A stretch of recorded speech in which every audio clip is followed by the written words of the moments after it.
বাংলার নবাব। ঠিক আছে, বাংলার প্রথম স্বাধীন নবাব ছিলেন মুর্শিদ কুলি খান। তিনি তার মসনদে বসেন 1717 সাল থেকে এবং 1727 সাল পর্যন্ত তিনি তার সিংহাসনে বসেছিলেন। তারপরে নেক্সট নবাব হন, 2 নম্বর নবাব হন সরফরাজ খান। তিনি 1727 থেকে 1727 সাল পর্যন্ত তিনি রাজত্ব করেন, মাত্র 1 বছর। দেখো 1727 থেকে 1727, তাই তো 1 বছর তিনি কিন্তু মসনদে তার গদিতে বসেছিলেন। তারপরে আসেন হচ্ছে সুজাউদ্দিন খান। তিনি সুজাউদ্দিন খান 1727 মসনদে বসেন এবং গদিচ্যুত হন হচ্ছে 1729 খ্রিস্টাব্দে, সরি 39 খ্রিস্টাব্দে। তারপরে নবাব হন হচ্ছে কি সরফরাজ খান। তিনি 1739 থেকে 1740 তিনিও কিন্তু 1 বছর নবাবী করেছিলেন। তারপরে আসেন হচ্ছে আলিবর্দী খান, তাই তো। এই আলিবর্দী খানের 3 মেয়ে ছিলেন, ঘসিনী বেগম, আমিনা বেগম আর হচ্ছে মমিনা বেগম। ঠিক আছে, এই মমিনা বেগমের পুত্রের নাম ছিল কি শওকত জান, বোঝা গেছে। আর আমিনা বেগমের পুত্রের নাম কি ছিল নবাব সিরাজ। তিনি পরবর্তী ক্ষেত্রে কি হন বাংলার নবাব হন। কি কারণে বাংলার নবাব হন আমরা আসি। এই আলিবর্দী খান ছিলেন এক সময় খুব শাতীর লোক, মানে খুব বুদ্ধিমান লোক ছিলেন। তিনি তার 3 কন্যা থাকার জন্য তিনি ভেবেছিলেন কি যে আমরা বাংলার নবাবে মসনদে কে বসবেন, মেয়েদের বিয়ে দিলে তো মেয়েরা চলে যাবে অন্যত্র ঘরে, তাই না, তাহলে নবাব কে হবে। তিনি যুক্তি করে বা পরামর্শ করে তিনি কি করেন, তার একমাত্র ভাই বা দাদা হাজী আহমেদ, ঠিক আছে, হাজী আহমেদের 3 পুত্র ছিল। সেই 3 পুত্রের প্রথম পুত্রের সঙ্গে দেখো, প্রথম পুত্রের সঙ্গে প্রথম মেয়ের বিয়ে দেয়, দ্বিতীয় মেয়ের সঙ্গে দ্বিতীয় মেয়ের বিয়ে দেয়। মানে প্রথম পুত্রের সঙ্গে ঘসিনী বেগমের বিয়ে দেয়, দ্বিতীয় পুত্রের সঙ্গে মমিনা বেগমের বিয়ে দেয় এবং তৃতীয় পুত্র হাজিউদ্দিন মোহাম্মদের সঙ্গে বিয়ে দেন তার এই যে আমিনা বেগম, তাই তো। এই দুজনের কোন আলো করে আমাদের কে আসে নবাব সিরাজদৌল্লা, বোঝা গেছে। এই নবাব সিরাজদৌল্লা ছিলেন আলিবর্দী খান খুব আদরের এক নাতি। যখনই আলিবর্দী খান কি করলো, আলিবর্দী খান যখনই এই যে ছোট নাতি, কিন্তু ছোট নাতি হচ্ছে কে বলতো, দ্বিতীয় নম্বরের নাতি হচ্ছে কিন্তু সিরাজ, আর প্রথম নাতি হচ্ছেন কে শওকত জান। তাহলে শওকত জান বড় হচ্ছেন আর সিরাজ হচ্ছে ছোট, তাহলে গদি কিন্তু সিরাজের পাওয়া দরকার ছিল, বোঝা গেছে। মানে কি, যে বড় হবে, বড় সন্তান হবে, সেই তো একমাত্র গদিতে বসবে। তারপরে বড় পুত্র মারা গেলে বা কোনো অসুবিধা হলে তাহলে কি হবে, ছোট পুত্র গদিতে বসবে। কিন্তু এখানে আলিবর্দী খান কিন্তু বড় পুত্র তার বড় নাতিকে শওকত জানকে গদিতে না বসিয়ে তিনি কি করেন, তিনি তার সবচেয়ে প্রিয় আদরের নাতি সিরাজকে গদিতে বসান। যখনই সিরাজ গদিতে বসেন তখন তার এই যে মাসি, এই 2 মাসি সিরাজের কি হন, বিরোধিতা হয়ে যায়, বোঝা গেছে। এই যে ঘসিনী বেগম আর মমিনা বেগম কি হয়, সিরাজের বিরোধী হয়ে যায়, বুঝতে পেরেছো, বিরোধিতা করতে শুরু করেন। আলিবর্দী খান মারা যাওয়ার পর নবাব যখন সিরাজদৌল্লা যখন নবাব হন বাংলা, তখন কিন্তু এই 2 জন ব্যক্তি কিন্তু ঘরের শত্রু হয়ে যায়, বোঝা গেছে। কেন ঘরের শত্রু হন, কারণ এই মমিনার ছেলে শওকত কিন্তু গদিতে কেন বসেন, বোঝা গেছে। এর জন্য কিন্তু তার সিরাজের কিন্তু শত্রু হয়ে দাঁড়ান 2 মাসি। এই ঘসিনী বেগমের কোনো পুত্র সন্তান ছিল না, বোঝা গেছে। ঘসিনী বেগমের কোনো পুত্র সন্তান ছিল না, আর মমিনার 1 পুত্র ছিল।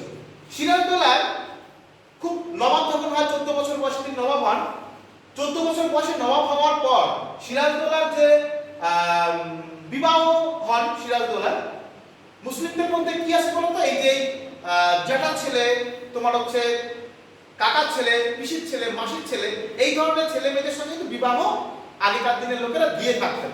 এখানে তোমাদের প্রশ্ন আসতেই পারে যে আলিবর্দী খান এবং হাজিউদ্দিন মোহাম্মদ এর সঙ্গে তো ভাই বোন, তাহলে কেন সম্পর্ক হলো, তাই তো, বিবাহ কেন দেওয়া হলো। সেই সময় আমার একটা প্রথা ছিল বা নিয়ম ছিল, বা সেই সময় দিলে কোনো অসুবিধা হতো না বলে তারা দিয়ে থাকতেন। এবং সিরাজের বিবাহ দেন। সিরাজের স্ত্রীর নাম হচ্ছে কি লুৎফুন্নেসা বেগম, এবং তাদের সিরাজ এবং লুৎফুন্নেসা বেগমের কোল আলো করে একটা ফুটফুটে মেয়ে হয়, তার নাম হচ্ছে উম্মে জোহরা। তাই তো এই উম্মে জোহরা যখন আলীবর্দী খান মারা যান তখন বাংলার নবাব হয়ে দাঁড়ান কে? সিরাজ। তাই তো এই সিরাজ যখন নবাব হন তখন কি হয়, বাংলার উত্তরে কারা? বাংলার উত্তরে এক ধরনের দুর্ধর্ষ জাতি আক্রমণ করতে শুরু করে। সেই আক্রমণকে প্রতিফলিত করার জন্য তারা কি করেন? তারা এই তোমার হচ্ছে আলীবর্দী খান রুখে দাঁড়ান এবং তাদেরকে কি করেন? তাদেরকে বহিষ্কৃত করেন এবং নবাবকে বলে দেন কি তাদের থেকে সংযত থাকতে। এবং তখন সেই সময় বাংলার কলকাতায় প্রথম কারা এসে হাজির হন? East India company. বোঝা গেছে? ইস্ট ইন্ডিয়া কোম্পানি প্রথম কলকাতায় কিন্তু ঘাঁটি গাড়ে, এবং ঘাঁটি গাড়ার সময় তারা কি ফরমান নিয়ে এসেছিল? তারা দিল্লির সুলতানদের কাছ থেকে ফরমান নিয়ে এসেছিল বাংলায় তারা কি করবে? বাংলায় তারা ব্যবসা করার জন্য ফরমান নিয়ে এসেছিল, মানে অনুমোদন পত্র, যে বাংলায় আমি ব্যবসা করব এর একটা অনুমোদন চাই, বা অনুমোদন পত্র নিয়ে এসে তারা কি করেন?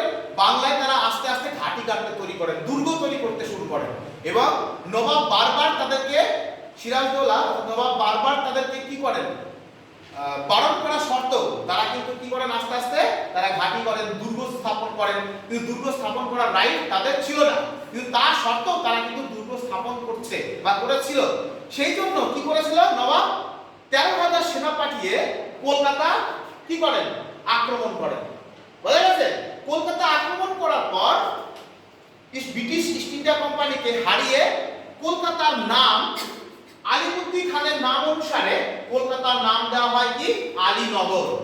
বোঝা গেছে? কলকাতার নাম দেওয়া হয় আলীনগর। কলকাতা জয় করে যখন তিনি তার দেশের মুর্শিদাবাদে ফিরলেন, তখন মুর্শিদাবাদে এই যে তার ভাই শওকত জাহ কি করলো? বিদ্রোহ শুরু করলো। কি বিদ্রোহ?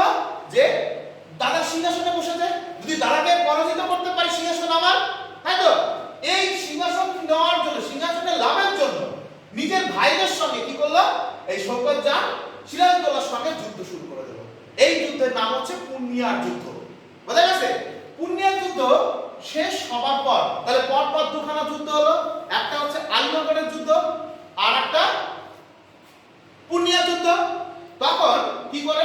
তখন ইস্ট ইন্ডিয়া কোম্পানির সঙ্গে একটা ফরমান জারি করা হয় যে আমি কোনো দুর্গ স্থাপন করব না। ইস্ট ইন্ডিয়ার সঙ্গে ফরমান জারি করেন যে সিরাজদৌল্লার সঙ্গে, আর ইস্ট ইন্ডিয়া কোম্পানির সঙ্গে ফরমান জারি করেন। ফরমানটা কি? ফরমানটা হচ্ছে এমন একটা পত্র যে আর তুমি কি কাজ করতে পারবে, কি কাজ করতে পারবে না, তোমার একটা আইনত সূচনা পত্র। ঠিক আছে?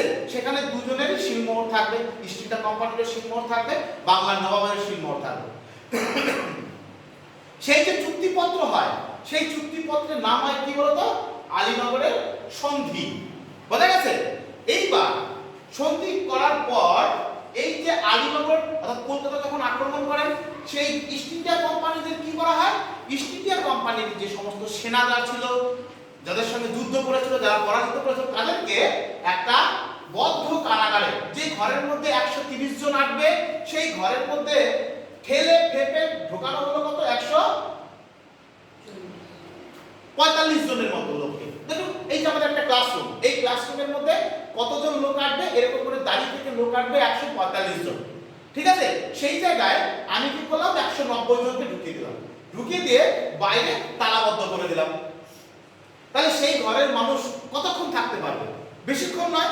তারা 70% মানুষ কিন্তু মারা যাবে। তাই তো? দম বন্ধ হয়ে হোক বা যে কারণে হোক, যদি একটা মানুষকে এইভাবে দাঁড় করে রাখা 2-3 দিন, তাহলে সে তো অটোমেটিক মারা যাবে, তাই না? তাহলে সেই ঘরের মধ্যে যখন আটকে রাখা হলো, সেই ঘরের মধ্যে যখন আটকে রাখা হলো, সেখানকার মানুষ অত্যাধিক পরিমাণে মানুষ, মানে 70% মানুষ মারা গেল। বোঝা গেছে? এই ঘটনাকে বলা হয় কি বলতো? অন্ধকূপ হত্যা। বোঝা গেছে? এই অন্ধকূপ হত্যার পর বাংলায় যখন তিনি ফিরে আসেন, এই যে বলেছিলাম ঘসিটি বেগম, এই ঘসিটি বেগম কি করেন? ঘসিটি বেগম